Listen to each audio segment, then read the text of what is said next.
If you like this video, please click on the like button. Comment with the names of the movies you would like us to cover next.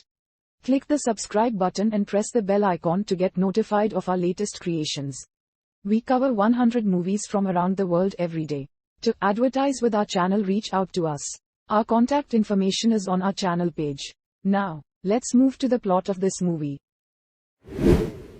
Divorcee Helen books a beginner's Appalachian Trail survivalist course. While seeking her brother Duncan before leaving, she finds his best friend Jake, so asks him to give him the keys to house it. When Helen's ex Mike calls, reminding her their 6th wedding anniversary would have been today, she has a flashback. Both Jake and Duncan were at the wedding.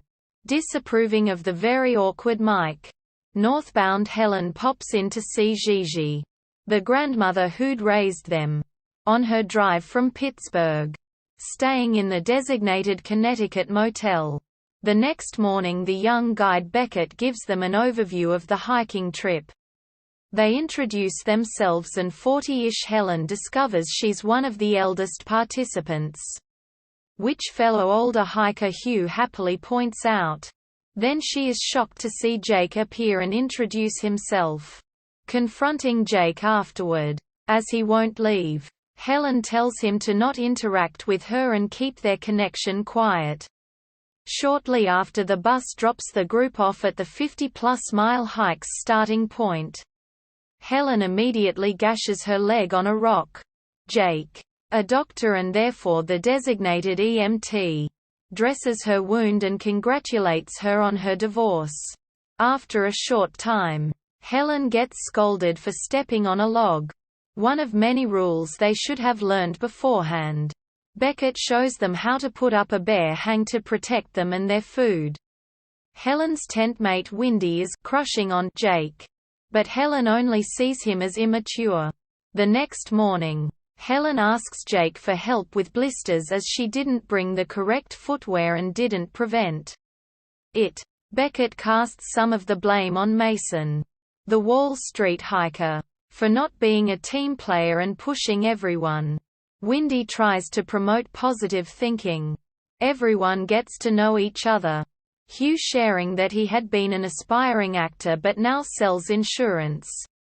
When they are next alone again, Helen confronts Jake about his staring and hovering. He says he simply fears her returning to Mike, as is not good enough for her, as they have been hiking for 10 days.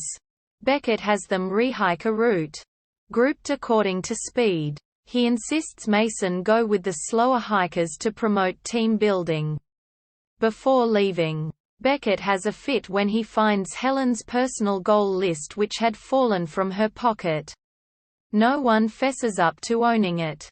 Jake, who knows it was hers, quietly calls her out for it, then hands her something to read later.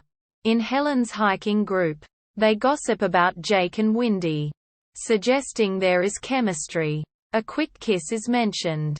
While everyone else is checking the map, Hugh foolishly plays balance beam with a rotten log, severely damaging his leg. As Mason freezes up, Helen steps up and offers to go for help.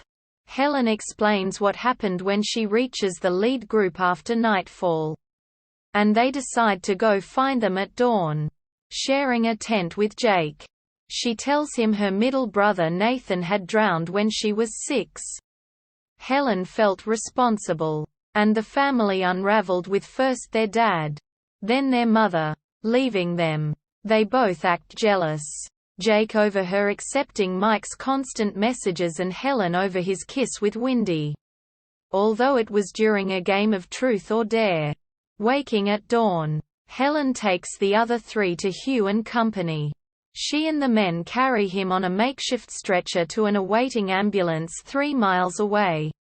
The next day, they all relax and chat, and when dusk falls, Helen seeks out Jake, who has departed from the group in the woods.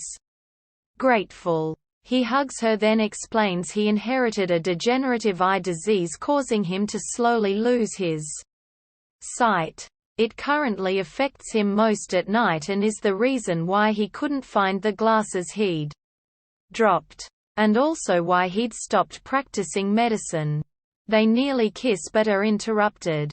The next day they head for the bus, which takes them back to the motel. Meant to participate in karaoke and other farewell activities. Helen ducks out after overhearing that Jake has someone at home. Driving to Gigi's, she can only think of him. Finally reading what he had written her. A poem by Pablo Neruda. She discovers he has feelings for her. Gigi sees the trip has changed her and thinks she might be in love. Duncan comes over, and Helen apologizes for how she's treated him over the years and vows to be a better sister. Duncan insists Helen go out with him and Gigi to celebrate a birthday. Jake shows up and they finally kiss after he confesses he's loved her for years. The movie ends with a montage of Beckett repeating, "Okay, people," indicating many new groups of hikers, which he finds his happiness in.